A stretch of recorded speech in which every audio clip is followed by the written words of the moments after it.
They catch me and they put me up on the little hook, and they, they're gonna do like, we were waiting, they were setting up the cameras and the lights and all those things. And he's like, he turns to Daniel and me and he goes, "You guys wanna run lines?" And I was like, yeah, sure. I don't have any lines in the scene, so. He survived a father who terrified him.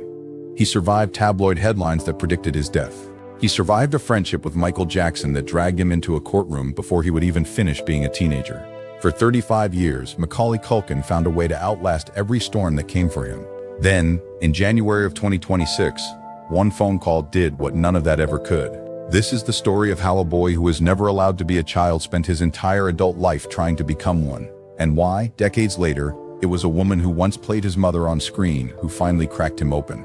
Macaulay Carson Culkin was born on August 26, 1980, in New York City, the third of 7 children crammed into a small railroad apartment on the Upper East Side. There was not enough space for all of them to have their own beds, let alone their own rooms. Some nights, the kids slept on the floor. Money was a constant source of anxiety in that house. Rent slipped behind, bills stacked up, and the emotional temperature of the home rose and fell with whatever cash happened to be on hand that week. His mother, Patricia Brentup, worked ordinary jobs with no connection to entertainment. His father, Kit Culkin, was a different story. Kit had once chased a career on Broadway, a promising stage actor who never got the break he wanted. That failure did not just disappear. It settled into him, and over time, it started looking for somewhere else to go. It found Macaulay. Strangers who met the boy noticed something: his composure, his face, the strange ease he had around adults who should have intimidated him. To most fathers, that might have been a cute observation. To Kit, it looked like an opportunity he would never gotten for himself. So, the audition started. Some days, more than one. Macaulay was far too young to understand what kind of machine was assembling itself around him, but he understood the mechanics of it instinctively. How to take direction, how to hold a line in his memory, how to stay still and focus longer than kids twice his age. Casting directors saw discipline. His father saw a road he would never been able to walk himself. While other children in the neighborhood were building sandcastles and losing teeth, Macaulay was training at the School of American Ballet, learning choreography before he would fully learn to read. He was doing off-Broadway shows, learning stage etiquette, learning to take notes from grown professionals who expected grown professional behavior in return. By kindergarten, he was not dabbling in performance, he was working. Rehearsals and costume fittings replaced playdates. The border between childhood and job had already dissolved before he was old enough to notice it was gone. And at home, the walls kept closing in.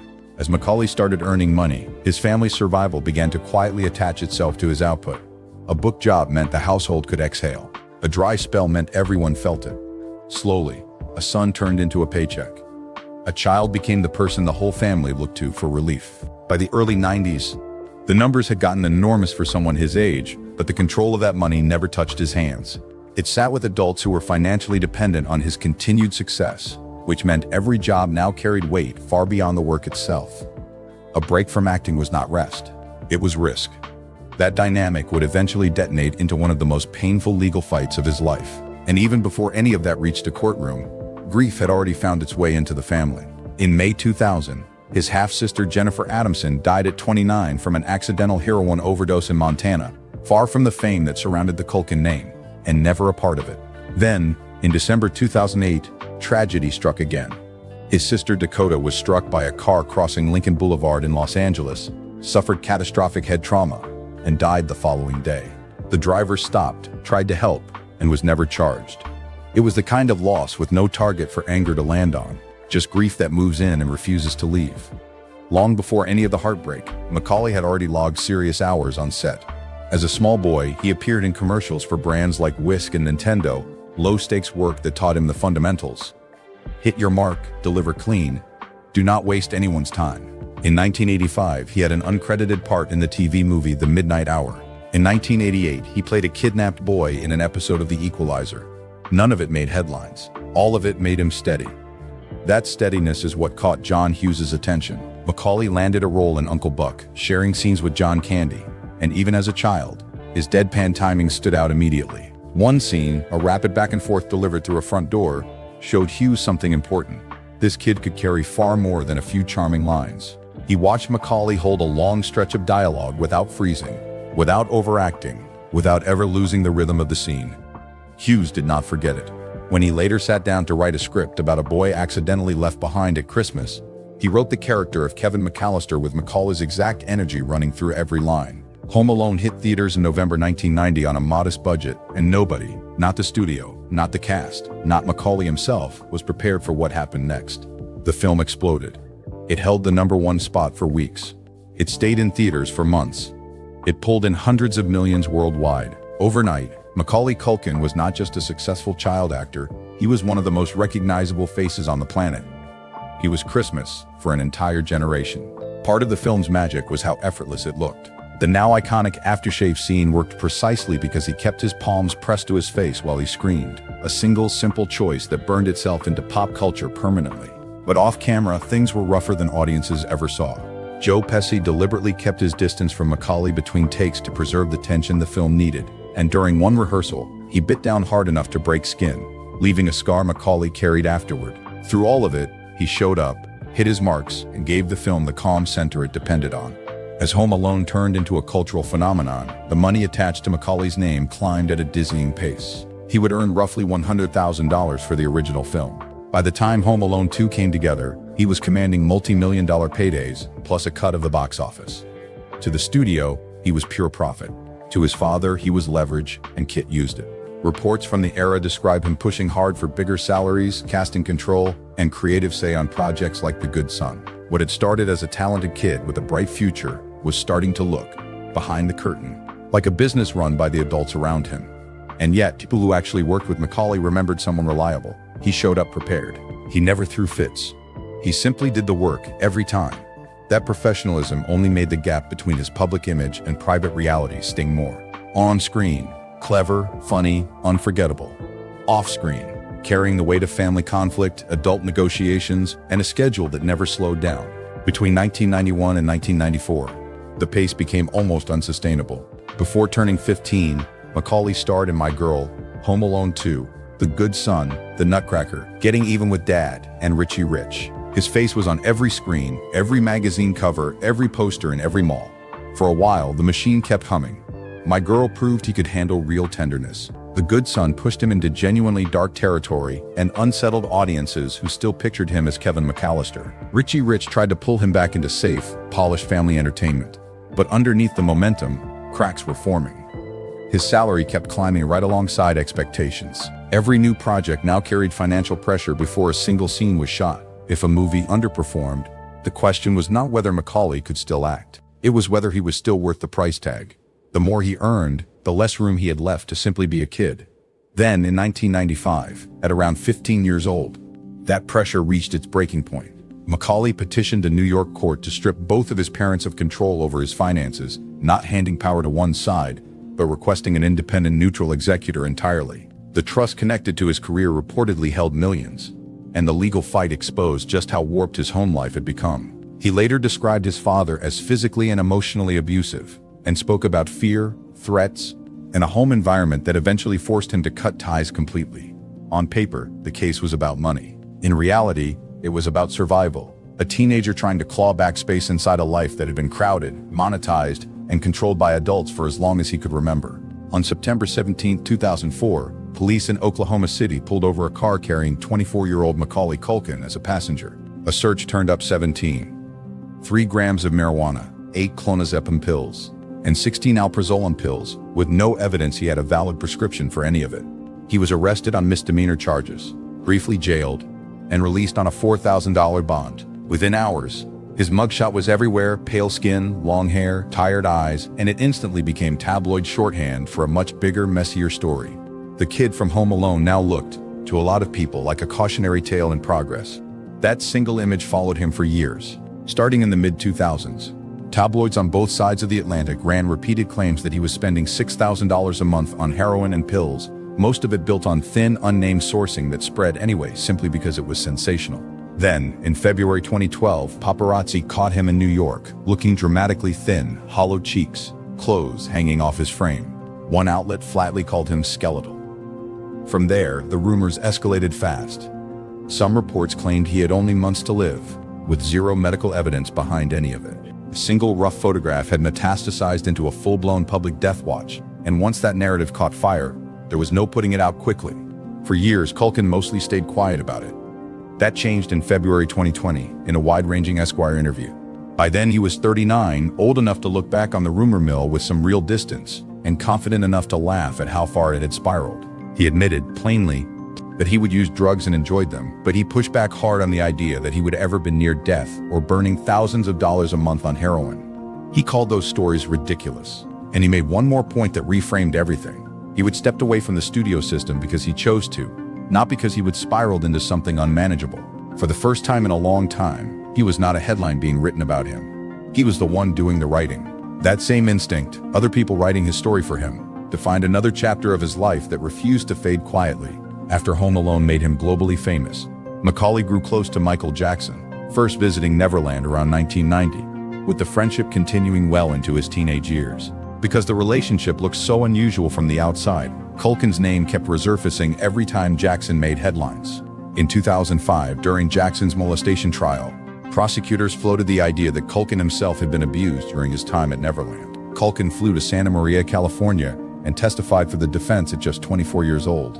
On the stand, he called the allegations absolutely ridiculous, stated firmly that nothing inappropriate had ever happened to him, and made clear he felt his name was simply being used as ammunition in someone else's fight. Even after his testimony, the association never fully let go of him. For plenty of people, he stayed tethered to that story whether he wanted it or not. By this point, Culkin had already started constructing a very different public identity, stranger, funnier, and entirely on his own terms. Instead of chasing another conventional comeback, he leaned all the way into the absurd. In 2012, he formed the Pizza Underground, a novelty band that took Velvet Underground songs and rewrote the lyrics as pizza jokes. In November 2013, the group recorded an 8-minute demo at his house, with Culkin singing, playing kazoo, and using pizza boxes as percussion. They played small venues for a few years before quietly dissolving sometime before 2018. It was silly by design, but it also made a statement. Culkin was not waiting around for Hollywood to define him. He was more than willing to turn himself into a punchline first, as long as it was his punchline. That instinct for stepping outside the system traces back further than most people realize. In June 1998, at just 17, he quietly married actress Rachel Miner, also 17, in a small Catholic ceremony in New York, barely 3 years removed from Richie Rich, and right as his career was cooling off. The pair had met through New York's teen acting circuit and told interviewers they simply wanted a normal life, far away from red carpets and premieres. They separated by 2000 and finalized their divorce in 2000-2002. For Culkin, it was one more step in a broader retreat from the machine that had built him, even as the world still pictured him as the kid from a string of blockbusters. Around that same period, in roughly 2002, 21-year-old Culkin began dating Mila Kunis, then working on That 70s Show and voicing Meg Griffin on Family Guy. The relationship lasted 9 years, remarkable, given how little either of them gave the press to feed on. No joint red carpets, no public discussion of their home life, an unofficial rule, as Kunis later described it, that their apartment would never turn into a press conference. That boundary protected something genuine. But it had a side effect too. Because they revealed so little, every blurry paparazzi photo became raw material for speculation. When the breakup became public in early 2011, the old rumor mill roared back to life almost instantly, and it collided directly with the skeletal photos that surfaced the following year, with tabloids tying his appearance straight to the breakup and repeating unverified heroin claims. Years later, Culkin said those stories felt insulting precisely because they took an ordinary rough patch and inflated it into permanent spectacle. He would experimented with drugs, sure, but he firmly rejected the idea that he would ever live through the kind of collapse the headlines described. What bothered him most was not just the exaggeration itself. It was watching a single hard season get stretched into a lifelong identity he never signed up for. A genuinely different chapter opened in 2017 when Culkin met Brenda Song while filming Changeland in Thailand. At 36, he was widely regarded as a former child star who had mostly opted out of the spotlight. This relationship pulled him towards something quieter and more stable than anything he would experience before. On April 5, 2021, they welcomed their first son in Los Angeles, naming him Dakota Song Culkin, after Macaulay's late sister. Their second son arrived in late 2022, widely reported as Carson. Culkin later described his household as his little three-man circus, and the phrase carried real warmth. By 2023 and 2024, he was talking openly about watching Home Alone with his own kids. For the first time, the films felt less like a trap from his past and more like something he could genuinely take pride in. That word, pride, mattered enormously, given where he came from. Culkin has said his parenting is built around one guiding principle: giving his sons the home he never had. He has remained estranged from his father for roughly 30 years, describing a childhood shaped by fear, pressure, and emotional control, including being forced to sleep on a couch during the height of his fame, and threats used to keep him working. As a father himself, he chose the opposite path, speaking openly about using the word proud with his children, a word he says he rarely heard growing up.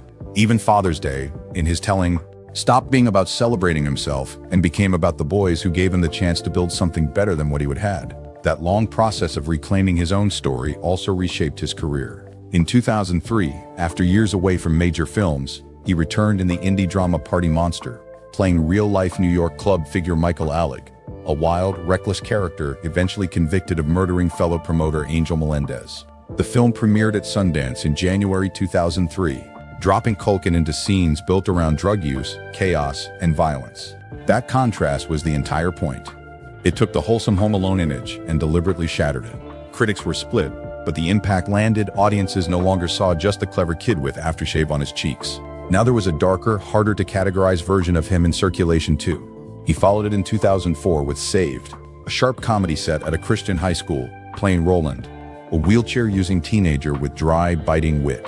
It was not a box office hit, but critics noticed how controlled and genuinely funny the performance was, proof his talent had not gone anywhere during his years away from the mainstream. The timing, though, was brutal.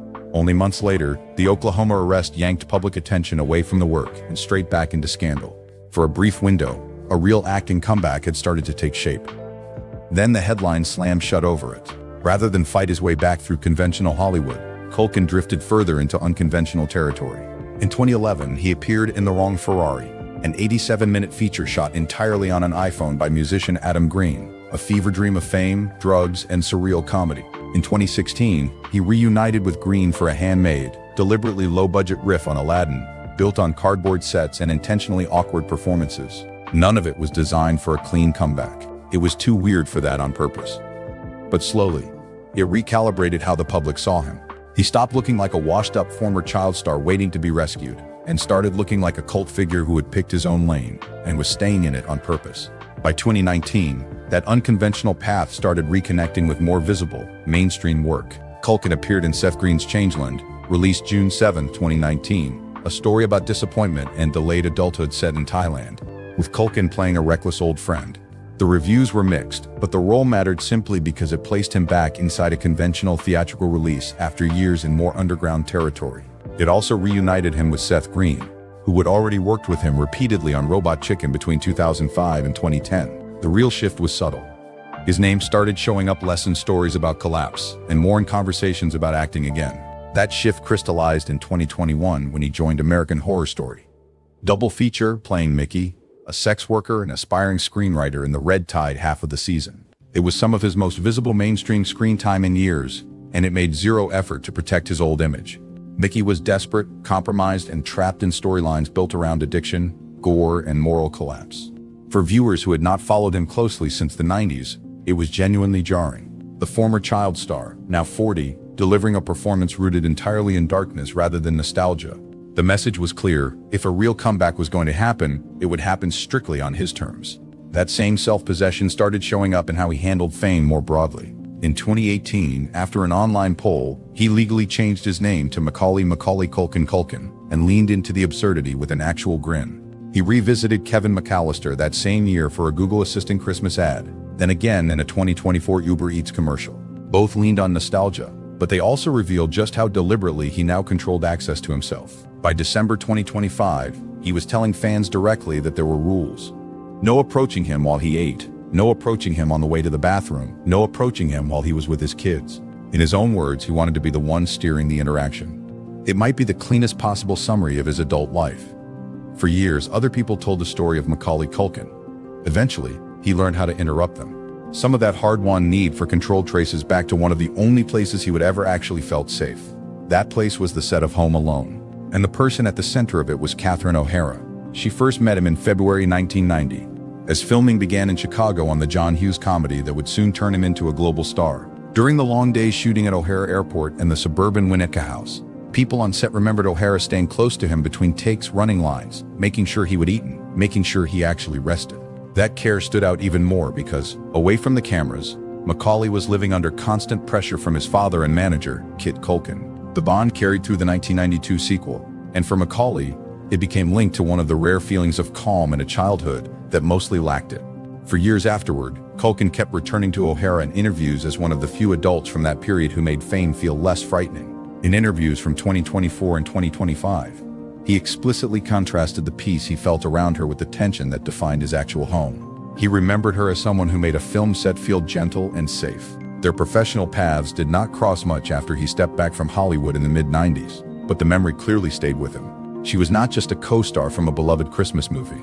She represented one of the only corners of his childhood that still felt warm when he looked back on it. That old bond resurfaced publicly in 2023 when Macaulay received his star on the Hollywood Walk of Fame. By then, Catherine O'Hara had found a whole new wave of fame playing Moira Rose on Schitt's Creek, a role that had earned her an Emmy and introduced her to an entirely new generation of fans. But when she stood up to speak at a ceremony, the image everyone still saw was Kevin and his movie mother. Her speech reached all the way back to that 1990 set, and photos comparing then and now, the original Home Alone years beside their 2023 reunion, spread quickly online. More than 3 decades after the first film opened, the emotional thread between them was still unmistakable. Then, on January 30, 2026, that thread broke. O'Hara died in Los Angeles at 71 from a pulmonary embolism, with a history of rectal cancer listed as a contributing factor. The news spread worldwide almost instantly because she belonged to so many generations at once. Some knew her from Schitt's Creek, others from decades of comedy work. But for an enormous number of people, the headline that stuck was simpler: Kevin's mom. It said everything about how tightly her public identity had fused with one of the most rewatched family films ever made. Within hours, Culkin posted a tribute on Instagram that made the loss feel unbearably personal. A collage pairing one photo from the early 90s with another from their 2023 reunion, and a caption that opened with a single word: Mama. It was the same cry that made him famous in Home Alone, except this time, it was not a movie line. He wrote that he thought they would have more time, that he wanted more, that he still had more to say to her. The post spread fast, but not just because a famous actress had died.